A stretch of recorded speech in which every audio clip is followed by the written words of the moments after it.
Welcome to the In the Galaxy podcast with me, Michael G. Ilkison, and my boy. Hello, Jay Williams here in the Galaxy podcast. GoogleGalaxy.com. We are on iTunes now. Subscribe, rate, review, audio podcast. And check us out on YouTube as well if you'd like. Sometimes when Michael feels like it. Right. For this podcast, we're going to be reviewing the album Kendrick Lamar, which is Good Kid, Bad City? Or M.A.A.d City. Good Kid, M.A.A.d City. Excuse me. You picked the record. You don't even know what it's called. Good Kid, M.A.A.d City. Yes, I did pick this. I am so amazing at research, by the way. I'm going to dive straight into this review. So to Tell us start, a little bit about him. Kendrick Lamar, he's a Compton-based rapper, right? He's a Compton-based rapper, yes. And I remember hearing Dr. Dre rap on one of his songs, actually. And let's see, he's signed with Interscope Records. Was it on the song Compton that you heard? Maybe. Or was it a different song? I don't know if he was on another. I don't remember. I was honestly a slack ass this week, and I didn't make notes for every single song like I normally do. And that's okay. Yeah. It's his follow-up to his Section 80 record, which got a ton of praise. When I was kind of researching this record, that album, I mean, people were really anticipating this one because Section 80, I mean, I haven't listened to it, but Section 80 was apparently so damn good. But how did you find out about him? Just from listening to that Dr. Dre track? Well, I've heard his hit singles like Bitch Don't Kill My Vibe, Poetic Justice, the one that Drake is on, Swimming Pools. Yeah. Pile Up, Drake. No. He's on that song. He's in He's on Poetic Justice. Poetic Justice, that's right. Little East African girl. Yeah, I actually like his rhyme a lot on that song. Yeah. But honestly, I found out about him from his hits and listened to a lot of Drake and some A$AP Rocky and 2 Chainz, of course, Lil Wayne. And I was just like, okay, I need to check him out. I need to check out Kendrick. But the reason last week you said that the reason you wanted us to review this record was because he missed out on the album of the year. And Yes. Yeah, so if you weren't with us on the last one, Rolling Stone article with Drake, and Drake said he was criticizing Macklemore because Macklemore won Album of the Year. And Macklemore said, look, Kendrick Lamar's album was better than mine. And Drake was just like, no, don't do that. Don't say that. If you don't think it's as good, then make a better one. But don't ever do something like that. Just take your award. And he was like, I also think that's a slight at me and every other rapper as well, saying that like, oh, well, our albums weren't as good as Kendrick Lamar's. So that's why I chose to listen to this because, Macklemore and Ryan Lewis, which I found out that Ryan Lewis was a producer for the Red Hot Chili Peppers. And I'm just like, man, that is crazy. Because him and Macklemore just killed it this year. I mean, they made a lot of good songs, and just how they're fighting for gay rights, even, which I have a reference, a gay rights reference that I'd like to get into with this review. And I'm wondering if you checked it out, Jay. It's a lyric question, but it's one of these songs where Kendrick talks about, first of all, with this album, I just like the hood beat of where it's just like boom, like fat beats, good lyrics, but it really had a lot of theme to it. For anybody that's like interested in philosophy or theology, there's a lot of Christian symbolism in here, a lot of allusions. I think between one song, it's about a grandmother just baptizing or having them recite a prayer to be saved, and there's just a lot of themes here about like peer pressure and drinking and like doing drugs and like killing people and gang violence. And like Kendrick is actually a really straightforward type of guy. I looked up, one of the first things I looked up was Good Kid, M.A.A.d City, and I was like, what does M.A.A.d City mean? Like, M.A.A.d City, M.A.A.d City. And Kendrick Lamar said it's got 2 meanings. One of them is My Angry Adolescence Divided, an acronym. My Angry Adolescence Divided. And then the other meaning, the other acronym is My Angel is on Angel Dust.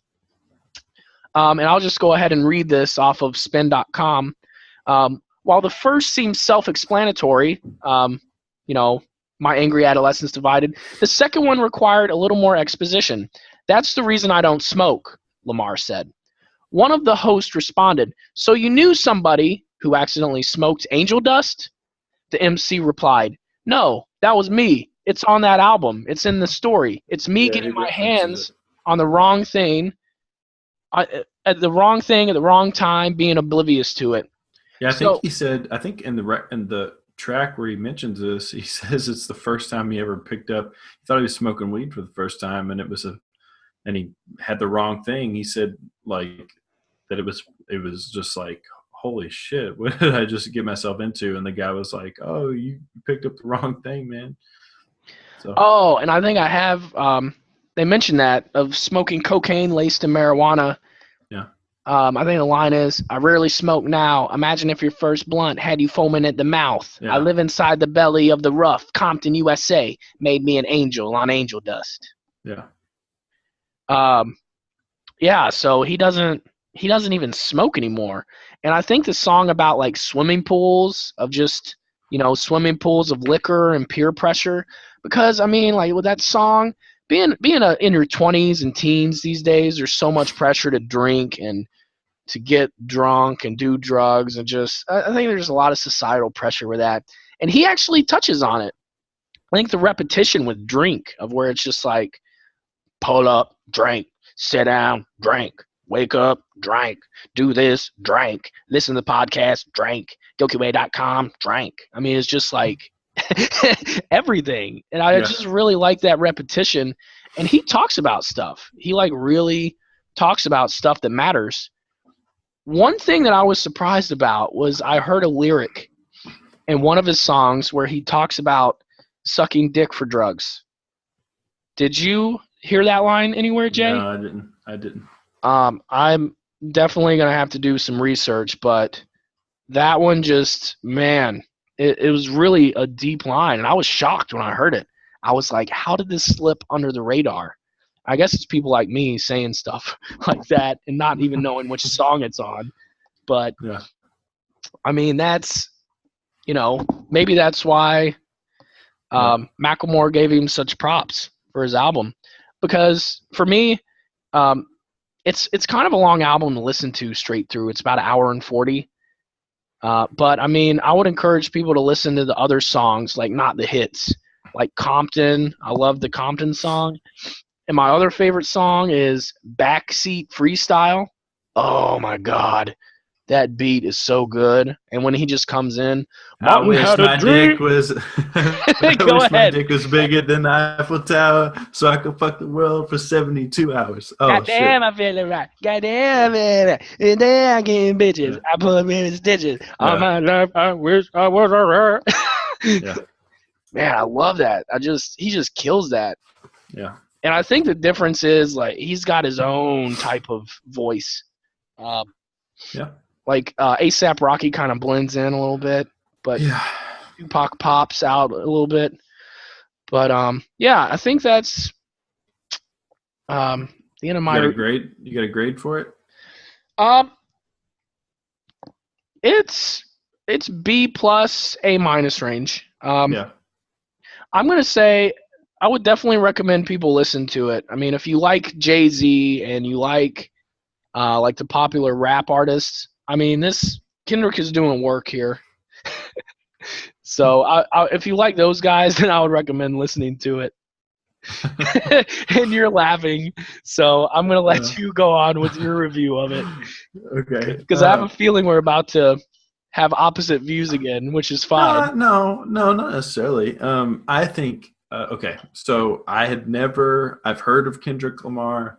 I've never even thought about listening to him because it's hard for me, being into the type of music that I'm into, to stay on top of the rap game as well, in the hip hop Mhm. game as well.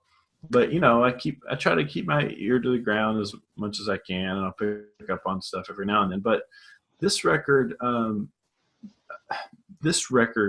more than anything. Okay, so here's my story of listening to this record. I started listening to this record while I was doing something else. I think I was like playing video games or something, and I had to stop it.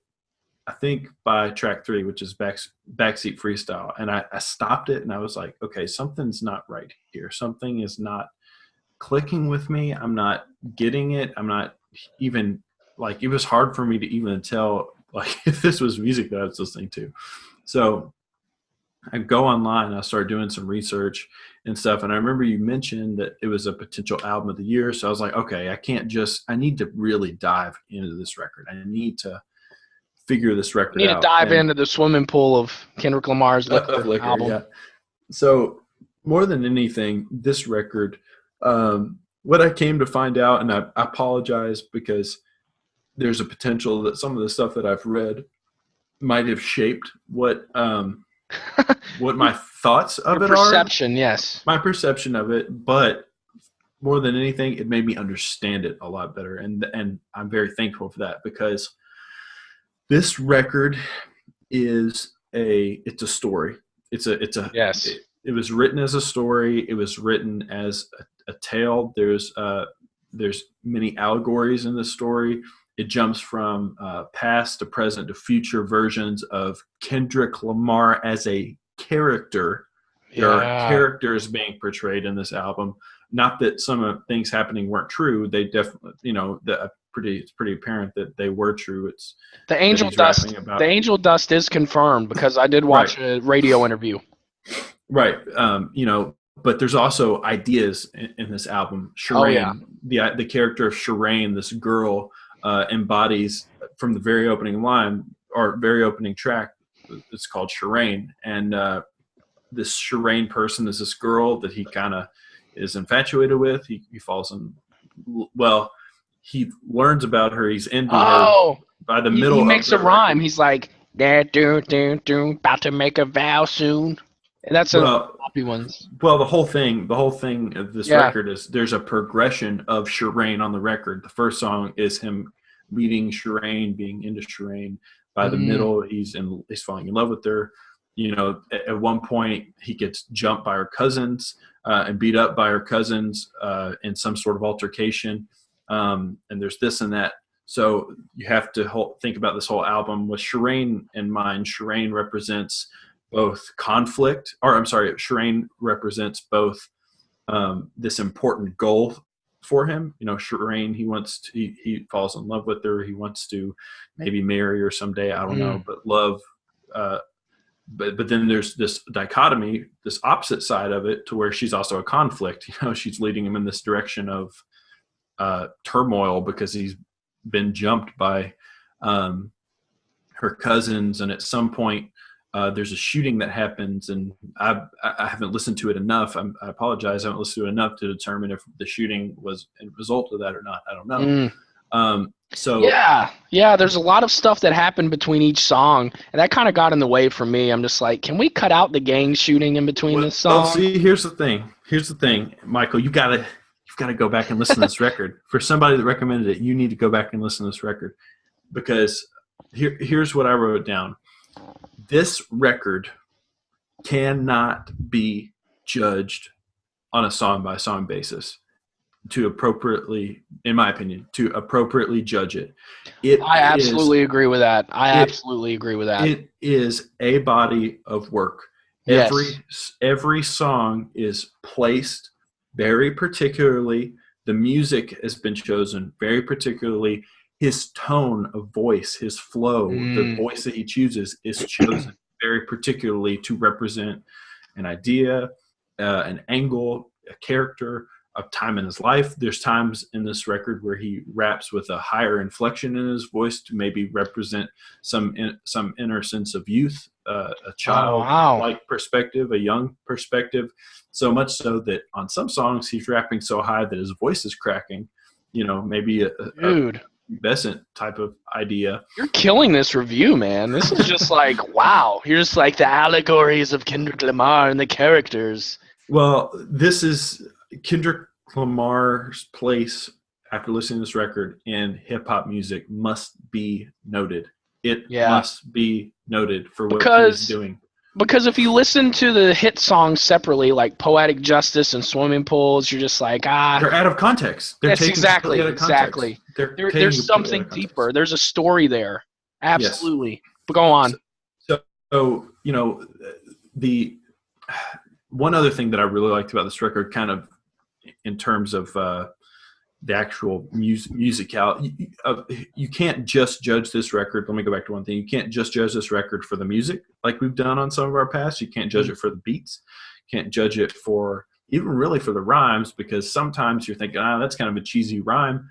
But maybe he's rapping from perspective as a teenager, as a young adult, when his rhymes aren't super, super together and this and that. But you have to judge this record by the story that it's telling. Is it a good story? Is it a compelling story? Which I believe it is. It's very interesting, and I'll get to that in a second as to what the story is actually telling. B, you have to judge it on the fact that he's actually attempting to be a rapper that's making a concept album. Yeah. But also trying to make club banger hits. Yeah. So that's those a huge challenge. And then the third thing we have to judge, did he succeed at doing this? And in my opinion, I think he succeeded on all three of those things. I'll agree with that. I think that he made, there's songs here that are freaking good rap songs. I mean, Backseat Freestyle is a great song. Poetic Justice is a great song. M.A.A.d City is a great song. Art of Peer Pressure is a decent song. It's some of the songs on here, there's really good songs, and there's songs that are almost just for storytelling. Does that make sense? Just purely nothing else, just storytelling. Because you have to have, in any good story, you have to have exposition. I mean, you just have to just lay down background information if you're going to have a whole song about peer pressure and drinking, Yes. And then some of those interludes that you talked about, kind of these voicemails at the beginning and end of every song, I definitely understand that stuff can be annoying. There's times when I did like, sorry to interrupt, but I did like the one where his mom and dad called him. Yeah, it's just like Domino's Pizza. Yeah, it's just like a voicemail. It's like, hey, where's my Domino's? He's out of. It's a voicemail. It's a voicemail, you dumbass. It's just the way she's talking. So some of that stuff is annoying, Kanye does, but it sets a tone, though. It does set a tone. It does. I'm getting there. Yeah. So Kanye does stuff like that sometimes. Eminem will do that stuff sometimes to add to the story, but it's rarely tied together. You actually need those to complete the story. It's like watching a movie and deciding you're going to leave every time, if you're watching The Departed and you leave every time that, DiCaprio comes on the camera, you're gonna miss a pretty big fucking part of the movie. You know Mark what I mean? Wahlberg. Yeah, exactly. A fairly not somebody that doesn't have as much screen time. Yes, if you miss out on that, you're missing a big part. Anyways, so and then we get to the fact that he's got people like Drake on this record and some other features, and you're like, well, how does that kind of fit into some of this stuff? And I haven't listened to this album enough. This is an album you really need to listen to multiple times. Yeah, I agree. I feel to get the whole idea of it, and I didn't listen to it enough to get the whole idea of it. I just that's why I did read these reviews, but I don't know who Drake was supposed to represent, but I actually thought his place on the album was very, very good. I like that the beats weren't like, you listen to a Kanye record, the beats are larger than life. You listen to a Drake record, the beats sometimes carry the whole album. Here, the beats, good beats, kind of classic beats, they're not super over the top because he doesn't want the beat to overcome what he's trying to say, the stories that he's trying to tell. So I know I've been a little bit long-winded, so no, you're saying like really quality stuff as opposed to me that's like, well, I didn't really do any research, but I think I heard a rhyme about him sucking dick. Yeah. So there's parts on this album that kind of remind me of Eminem for the sole fact that he does have some kind of intricate flows, some intricate wordplay.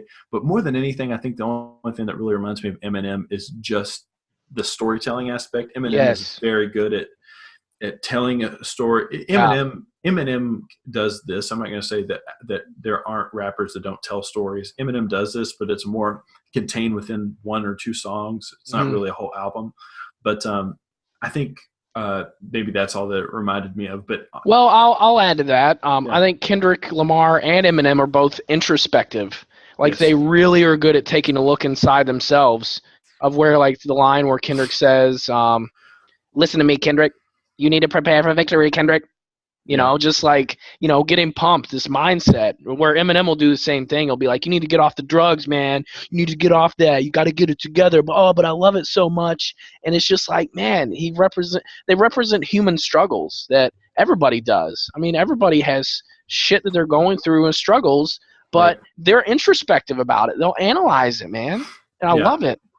So just to kind of wrap up my portion of the review, I just want to talk about the story, and then I'll kind of give my final thoughts. But I'm going to kind of walk people through the story without giving away any spoilers. And I know it's weird to say about a album, but I mean, it really is. There's a spoiler. You know, there's a narrative in this album that has a climax, and it has a twist, and it has an ending, and it's very, very good.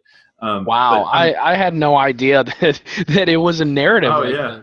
Oh, you have to. So I'm going to read something that I wrote down. It was the very last thing that I wrote down. I said, in the midst of the character's travels is this inner struggle and monologue of this character, faith and religion, to growing up, the Backstreet freestyle song, to the street life of peer pressure.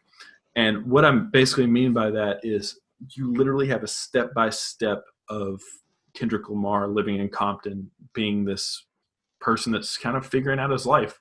I mean, you know, the opening song is a song about him meeting a girl, you know, like most people have. To kind of transition to the backseat freestyle song, which is funny because it's the most uncharacteristic song on this whole record for the sole fact that it's almost a club banger, because you have this very introspective artist that's singing about these really interesting things, but then you have him having a song about talking about how big his dick is and he's going to fuck the world. It's like a really weird contrast. Which Eminem has lines like that too. But why is that? Yes. Why did he do that? Backseat freestyle, if you listen to the little interlude before, it's of him with his boys getting into a car, and he asks them, "Hey, do you have the beat tape or the beat CD?" And he puts in the beat CD, and he's trying to show off for his friends. So what are you going to do? I mean, he's rapping about how big his dick is, and he kills it. I mean, he absolutely kills it. Because I mean, when you're with your guy friends, you're just like, man, let's do it, let's kill it. And you're not around any girls. You're not like trying to be all gentleman-like or worry about what your parents are going to think. You're just like, let me just bust this line, you know, just deliver it hard, you know. So you have this really fun song with him, you know, rapping in the backseat, having a good time with his boys, but then it kind of takes a dark turn to the song called The Art of Peer Pressure, to where he's with his friends, but he talks about doing stuff that he doesn't do. He's doing drugs when he doesn't do drugs. He's drinking when he doesn't drink. He even goes and robs a house when he would never do something like that, he says. I mean, those are really, and he's having this inner monologue with himself of, should I be doing this? Maybe I should, maybe I shouldn't. To, you know, going into the song like Good Kid, Mad City, just really a song about growing up in fucking Compton and how it is tough, but it's his home, and he's not going to turn his back on his home, but he's got this whole thing. He gets, you know, Poetic Justice, which is before Good Kid, Mad City. I mean to jump ahead of it. That's the track where he gets jumped by by his girls' cousins and stuff like that. So, yeah, the story, I'm not going to go any further because, like I said, there's... Can I interject? Yeah, go for it. I would recommend people watch the documentary on Netflix about the Crips and the Bloods. Mm-hmm. It talks about the Crips and the Bloods, of course, and the history of it. But it also goes back to the civil rights movement and kind of the psychology behind slavery and the immigration, or like the movement of African Americans to California, and kind of how segregation still affected a lot of people's attitudes and beliefs. It's just a great story about Los Angeles, because people that are in South Central Los Angeles, like Compton and Watts Towers and stuff, they will never go. They've never seen the ocean. They have never seen the ocean. That's just probably a 20-minute drive without traffic, but LA's full of traffic. But still, this block is territorial. It's like you don't go on this block because you know you're not welcome there. That's not your territory. So there are people that just stay within this small block and they never get out of it. But I mean, so if you're interested in that, it's just a great documentary just about gang activity and just, you know, the inner workings of it. So that's all I wanted to say. It's the just to wrap this whole thing up. You know, I love this record in the sense of what it's trying to do, and we've talked about this before. Rap pushing rap. You know what I mean? Each rap album pushing their peers. Each rap artist pushing their peers, and this one really does do that, man. More than anything, I'm excited to see what Kendrick Lamar does, but I'm more excited to see what this record has as an effect on people outside of him, you know, his peers. Because it was really well done. It was a very well told story. And again, it takes so much guts and balls to try to do this and try to be successful. And I think you did a really good job. My final grade on it, it's an A. Can't give it an A plus just because it's really hard to get an A plus for me. But yeah, I definitely, I recommend that if there's people out there that have listened to this record, but maybe not from this perspective, to go back and listen to it again. Which I'm going to do. Okay, good. But do that, and even if there's people that aren't rap fans, I definitely, you know, recommend to go check this out. And I don't know what fucking Macklemore or whoever won album of the year did, but this, I mean, I wouldn't put this in my album of the year just because it's not particularly my cup of tea, but my God, do I respect the hell out of Kendrick Lamar on this record. So good recommendation, Michael. Yeah, thanks, man. And I picked it because I wanted to listen to it myself, and just because what I do is I kind of have this rule, like if I've got a jury of friends and I'm just like, okay, if you know, Jeff and Jay and Bill, if they tell me to listen to this, then I'll be like, okay, man, I'm gonna listen to this. Yeah. You know, and Kendrick, he was just getting a lot of buzz, and I think he's creating great content. So props to Kendrick Lamar, and I'm looking forward to see where he's going too. Definitely. He's young, man. He's really young and hella talented, and I just really respect him a lot. Snoop pulled him on the stage for one of his concerts and told him that he was passing the torch on to him. And then Kanye's gone on record, actually, an interview I was watching before we did this podcast, basically saying that, you know, he's the next thing, or not even really the next thing. He said something like he's the next person to carry on the word, you know, which is big shoes to fill for anybody. Oh, hell yeah. So, hell yeah. So, and I think, you know, I think it's good that there's somebody like this who's being a little bit more artistic and taking some more artistic license, but I still think there's, you know, every amount of room for people like Drake who want to just make an album full of club bangers. Like, that's fine too. I don't have a problem with that. Yeah, no, I agree with you, man. I mean, it's just different. See, I just because this is my genre, although Jay-Z's album isn't as rich content-wise, as narrative-wise, perhaps, with content, like telling a story, you know, I still like that. I still like it that he gives props to Beyonce. I think the love they have for each other is beautiful, and I just like his rhymes and the beats. That's it. But, like, this one is more – it's different. It tells a story. It's more like Tupac. Tupac's out there telling a story. He's trying to, like he says he's like, this is what's going on. This is messed up, and we need to change. Right. And I think Kendrick Lamar is bringing that same message. Cool. So what are we reviewing next week? So my pick for you, Jay, is I'm switching gears a little bit, and I am picking Pharrell's new album, Girl. True. Why is that different? Why is it a change? It's another rap record, which is fine. Well, give it a listen. Okay. I'll say this. You have artists that are rap artists, but keep in mind, Pharrell is a composer. That's true. Yeah, He's a composer. He did the. Did you say he's British? I say he's a producer. Oh yeah. Okay, yeah, because he's not British. But yeah, you're a fucking idiot, Jay. Pretty much yeah. No, but he did the score for Despicable Me, and he's just very talented. Yeah. I didn't know that. Yeah.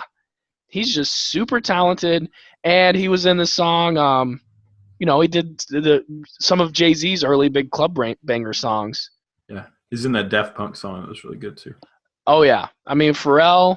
Honestly, I just think he's doing a lot of innovative stuff. Cool. And that's why I want your opinion on this, and I want to listen to it some more as well. So it's a selfish choice. Good stuff. Yeah. So yeah, catch us next time. We're going to be reviewing Jay's pick for me. Which what did you pick for me in this round? Bon Iver's self-titled album. Not to be confused with Bonnie Bear, which people thought was a bear, but yeah, we're going to get into that next time. So we'll catch you in the galaxy next time when we talk about Bon Iver. Later. Thanks, guys.